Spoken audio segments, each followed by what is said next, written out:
This is Matt, and this will be a video on how to turn off ChatGPT memories, and also I'll show you how to delete everything that it knows about you. So I'm right here on the main ChatGPT screen. I've just got a blank chat open here. Now what you'll need to do to find these settings and find the memories is to come down to the very bottom. You can see I've got MC here. It highlights as Matthew Crawford when I hover over it. So it'll be a picture of you or just your initials. You click that.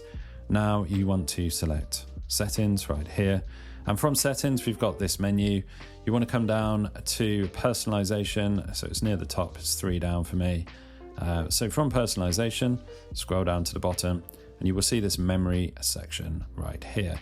So first of all, we've got these 2 main options here. So this one says reference, saved memories, let ChatGPT save and use memories when responding.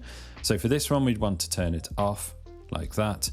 And right there, you'll see that ChatGPT will now no longer be saving memories or accessing memories about you.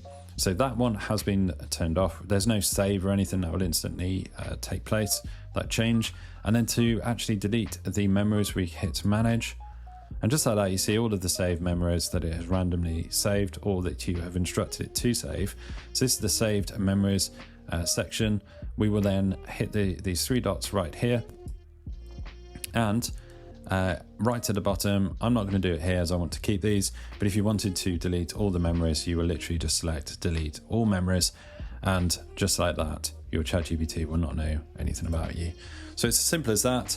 Very simple how you actually remove the memories. You're going to turn this one off in memory, so it won't reference or use memories about you, and then you can delete them all from the manage section as I showed you right here. These 3 dots, delete all memories.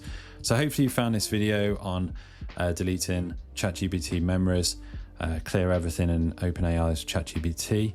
Hopefully you found this video useful and informative. If you have, drop the video a like and subscribe to the channel for more videos just like this.